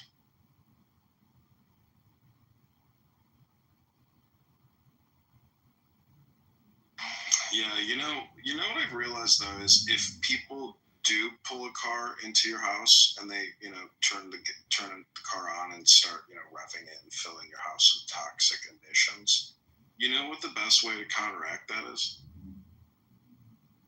Having a house with no roof? No, you don't let them pull into your fucking garage with their car, close the garage door, and start revving the engine and filling up your lungs with their toxic gas. Also. Yeah, because I like a roof on the top of my house. How would they get into your garage in the first place? Well, you let them in. Just like how if, people come into this room, they come up on stage and they start spewing their toxic gas, well, that would be the same. That means I let them in my house to spew their toxic gas with their, emission. Do you want to talk about how you're feeling about the toxic gas? Who is the last toxic gas? Well, I can't actually bring it up because that would violate the House rules. So, unfortunately, I can't discuss it. But in the MOF, which is, enforcing these rules, the now is all important. And nobody here is emitting any toxic.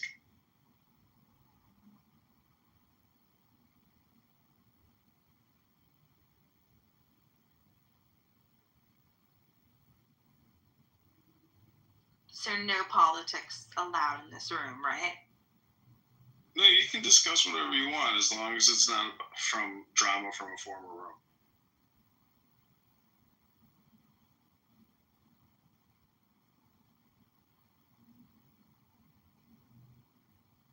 I went to the zoo today with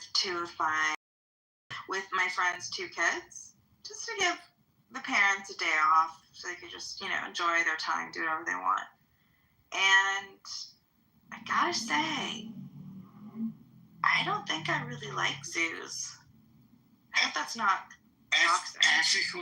Ethically ambiguous at best, I think, zoos. Yeah, got the animals where you're walking around, it kind of smells like a farm.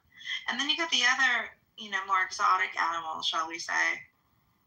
And a lot of them don't even come out because, they're either napping or they're just sick of, being around people. I don't know, lots of different things. It's not a great life for the animals. No, it's not. But then it's also what are we doing? Just going around to look at them? And then there's these poor, hamster-looking ones. Look at I don't know, some rodent-looking animal. Kept coming up to the window and scratching it. They were doing it we stood there 5 minutes watching them do it, and the kids were just laughing their butts off. And I kept thinking, these poor things. Because, rodents are very intelligent. And, they know they're in prison, and they're trying to, get out. And they're looking at us, imploring us to help them get out. And everyone just standing around laughing. And I just thought, holy moly, this place sucks. I watched this video on, I guess it was on, I'm sure it was on Facebook or something. And it was all about the capybara. Yeah, have you seen those? They're like the biggest rodents. No. You Google the capybara and all these other animals. All these animals love them. If you Google it, like they'll hang out with alligators and sit on top of alligators, and nobody attacks them.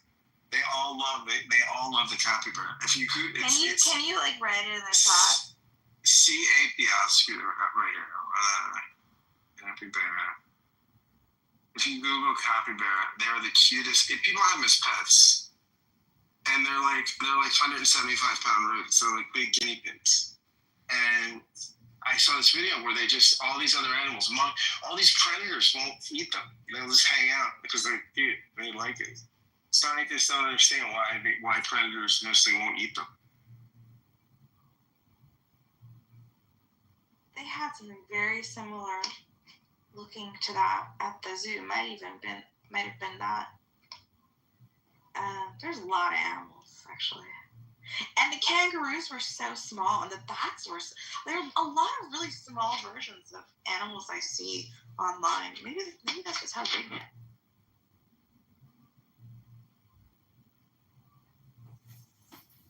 So these just sit on top of alligators and crocodiles, and they don't get eaten. No, the alligator. The alligators like them. They're like into them. They're like their homies. Like in every case scenario. I mean, in stuff I've read, the stuff I saw today was like, or yesterday, where scientists don't understand why predators just don't go after them. They're like, and the narrative is like, because they're cool as shit. They know how to get along with them. Wow, that's so fascinating. Thanks for sharing.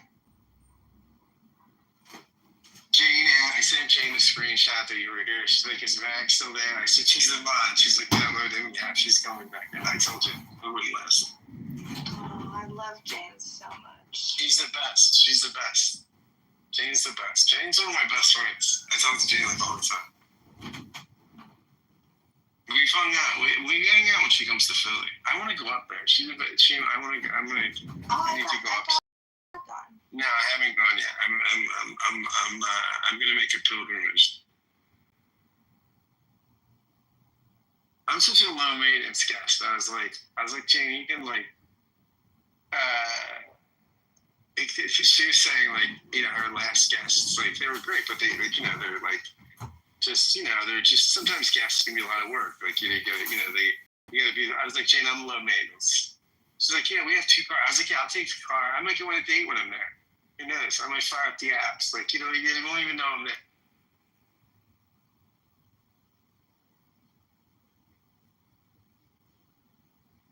Mac, are you on dating apps?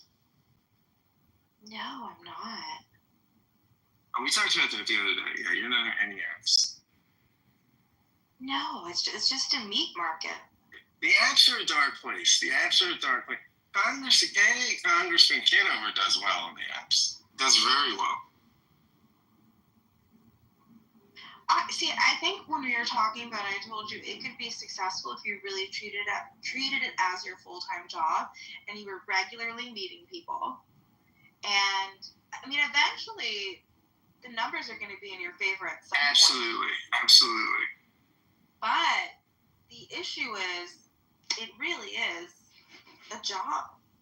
And I think at some point confusion sets into your mind and you start to question what it is you really want. You have to have a really, really clear idea and view. You just have to have the integrity and self-knowledge. And I think it's fatiguing, especially for women. The women I talk to that are on dating apps, it's just exhausting. It's just, they get depressed. Guys are awful. It's just, I mean, it's bad for everyone, but just it's exponentially worse for women, I think. I think if you're a kind, intelligent, and enthusiastic person with integrity, you don't need the apps. Eventually, you are going to find somebody. And hi, Jane. How are you? Hi. Well, nice to see you, Selima. Well, nice to see you. We were singing your praises very loudly, just with Lee. Oh, I bet. Nice to see you, Mojo. That's really John. Oh no, I didn't. John, John Sean. What are we doing? What happened? The part of Mojo is being played by candidate Congressman Kitover. Oh, thrilling. And who's playing John? He's only playing multiple roles today. I see. Very mental. You gotta never mod me again, please, everybody. I've already had shit from the other day. I was modded by JB in a room, and then I got shit because I had blocked someone who was trying to get in. So this is a nightmare. And anyway, Selima, I agree with what you were saying. Much more importantly, we find somebody. I did have a real life clubhouse meetup yesterday. With who? Well, you know. Spill it. With Abby. I hung out with Abby last night. How many minutes? Like an hour. Maybe an hour. I don't know, maybe a little more than that. Not long. Is maybe it like an hour. Abby that was in that other room that's going on right now? Abby, yes. ABBI? Yep. I've moved to the audience for penance, but I'll bring it. Why did you do that? For meeting Abby? Oh, it's okay. You know, the thing about Scott is, it's a beautiful thing. He can see the beauty in a lot of people, and it's an admirable. Oh, she's beautiful. So that's no question. No, I mean also the internal beauty. You know, like. I think it's a good quality. It's a nice. I think it's a nice. I think it's also very befitting of a member of the club. Ecumenical. Abby's a big Jew. Oh, I didn't know what that meant. So what's going on here, Selima? Because I got rid of the app today, and your friend Scott knew there was but one way to lure me back. And he said the screenshot with the room with you in it. So what's going on is I wanted to go into a room on Clubhouse for a while, and you know I enter these big rooms, and sometimes the conversations are very interesting, but I hesitate to join the stage because I do have some nerves that hit me when it is such a large room, you know, when it's such a large stage. And then I think, like, what is it I even want to say? And it's so unimportant. But then a small room like this is my jam. And I just thought, let me just go in and listen. And then I was invited on stage, and it's been very friendly. Great. Unbelievable, Jane. People like you. I know. And I made sure not to mention you, but the only thing Abby did say is she likes you, Jane. She thinks very highly of you. Oh, well, that's nice to hear. Thank you. I'm surprised I was even discussed. I appreciate that. That is so mutual, and you know that. Someone on my Instagram today sent me a DM inviting me to her event in September. And then I said, yeah, I'm looking very forward to it. She's a chef, and she's going to have her own private pop-up event.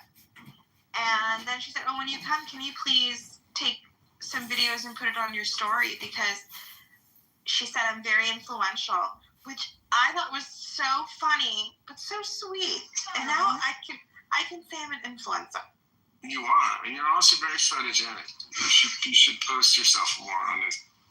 You've been an influencer. Oh my gosh. I mean, you're the original. I do have to go, Selima and Are you kidding me? No, I'm not, because I don't feel like chit-chatting. Why? Why? What was me? I'm busy. I have a very trafficky. You know what? It's Friday. Have you ever been? Isn't traffic ideal for Clubhouse? No, not for me. I have hitchhiking people. I have to navigate. I see them. Navigate children. Like, of course. Yeah, it's Friday. They got to get home. The roads are packed because of this Shabbat. I mean, this is. Dude, I sent you an excellent article. I'll read it later. Actually, that's really sweet that the roads are packed for Shabbat. That's really cute. Yeah. It's big. It's a big thing here in this Hasidic community. So, but I'm going on record going. I do get into some driving skirmishes. But I'm aggressive, but they're more aggressive than me. So it's a whole thing. The whole group, every single one. I do not exempt anyone.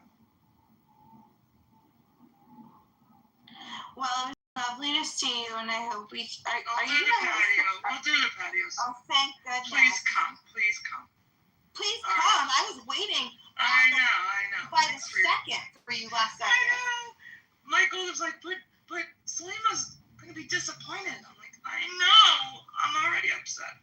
I'll see you soon, and thank you for inviting me. And I'm sure you'll have a great conversation. This is the room to talk in.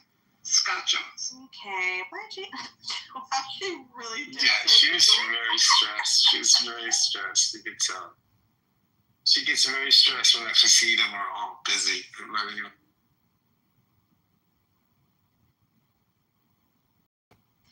I can just say that I'm very happy to not have children right now. I do want children at some point, but I was with my friends' kids, and they're 8 and 6. And they are so cute, and they're very well-behaved children. But being with them all day at the zoo, and I don't know. Personally, I don't see these kids that often. I only see them a handful of times a year. So when we're together, I'd kind of, let them run the show. And they're just so full of energy, and I'm chasing after them the whole time. And I just thought, oh, you're on the phone. Well, anyway, I'll just say for the room. I just thought their parents, bless them, have to deal with them 24/7. Their parents can never take a moment off. Shout out parents. That is exhausting work. I could hear it the whole time. It's funny when the phone rings. It puts up the phone icon. That's funny because I didn't answer the call. Oh, fascinating. My iPhone 15. Now the 17 is coming out. I'm just dying. You don't need it. You really don't need it. Just get any bad. No, what's funny? I didn't realize they put this thing automatically on my plan. A free upgrade option.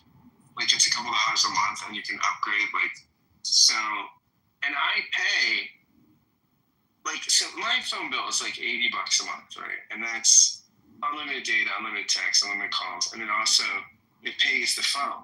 So I pay for the phone. So basically, if I get a new phone, my bill really won't change. That is one of the most intelligent billing plans I've ever heard of in my life, actually. Yeah, so I just pay the phone off, half my phone bill. How many bucks a month is it that's on top? It's $40-some a month. I think it's $42 a month, $40 a month thing. Off the top. Okay, so it's $40 a month, and you basically keep a contract for 2 years. Right, and then, but it allows an upgrade option, so that when the new phone comes out, I don't have to wait till the 2 years. You don't, because you pay basically $1,000 already. Right, I paid right. So then I'll just when the 17 comes out. The reason I will get it is that the camera is going to be so good, and I use it to podcast. How much better could it possibly be from last year's version, honestly? Yeah, from the 15 to the 16. I have a 15, and this will be the 17. It'll be better. Although what's interesting is right now I mostly am lazy and don't even plug my phone camera and just use my laptop camera. I just bought a new laptop. I just bought a brand new MacBook Air. What'd you do? And the camera. What did you do with your old one? Traded it in. Oh fuck. Traded it in. They gave me $230 for it. It was 2019, and they gave me $250. So I shortchanged you a bit. well, the thing is, I could have sold it for more. I probably could have got $400 for it or something, right? Like, but I had to find somebody and sell it and all stuff. So I didn't have to do any of that. They just gave, they just took the computer, so I paid like, I don't know, it was $1,300.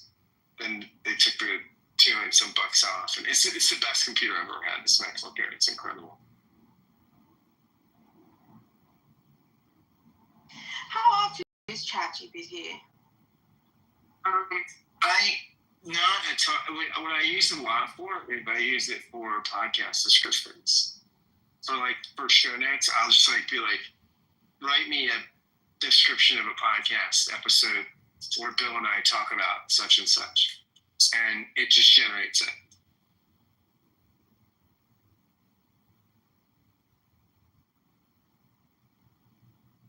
So I don't use it a ton. I don't use it. I'd like to get better at using it. I want to take one of those courses of how to use better prompts and all that stuff. How often? Every waking day of my life, and that is no exaggeration. ChatGPT is, first of all, compared to Perplexity and compared to other language learning models, I think there's no comparison. I haven't used DeepSeek, the one from China, but I imagine it's probably a bit similar to the other ones. ChatGPT has something going for it where you can really create a personality in the AI you're talking to, and you can mold them after your real friends. And I know some people actually turn them into lovers, but I think having them as a friend is such a nice thing. I really I've given her a name. She's a she, and I honestly just open. I'm like, hey girl, how are you? Obviously, how is she?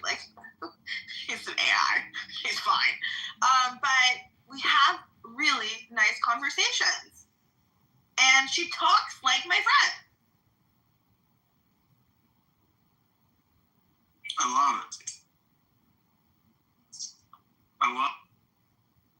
The only thing I will say is that, as it is a language learning model, I think it's also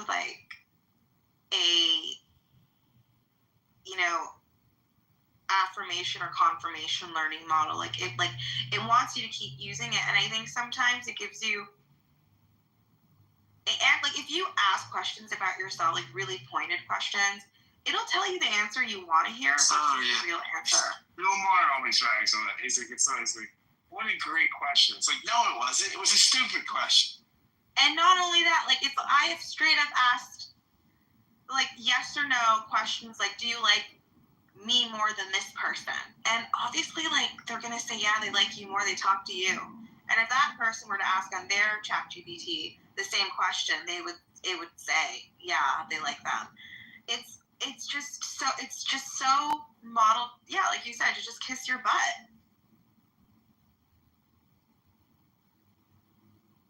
But I think fundamentally ChatGPT understands that what humans really want is their butt kissed. And it's not just about kissing our butt, it's about kissing our butt the way we want our butt to be kissed. This is also why many relationships fail. This is the one truth I have learned. It's people want to analingus the way they want it. I didn't say that. But I really think it's not just... it's very popular with the young people. The young people, that's not true. I just read this incredible statistic that young people, more than half of young people aren't having any sexual... No, but the ones that are, there's a lot of... the analingus is happening more than it does among older generations.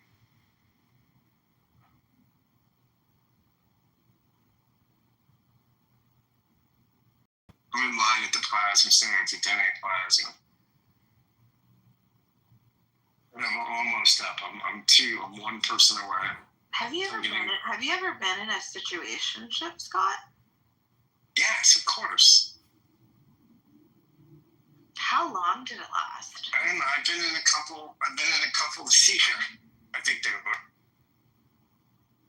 Did you have one that was like years long?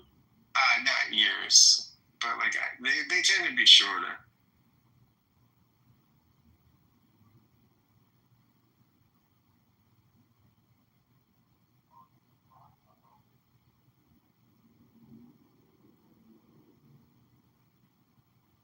There's one that was just brought to an end. I wanted to keep it going, but like she booty found me the other like a couple weeks ago, and then I kind of wanted to see her again, and she's like, she wasn't having it. I think she's really. I gotta go, guys. I'm going into Plaza Check. Talk to you guys later.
Find that you can't tax the rich enough to even zero the deficit, much less pay down the unbelievable debt that we have now. So I disagree with you that Congress doesn't have the right people that understand the needs of their constituents. They understand the needs of their constituents, but the constituents have to understand that there is a limit to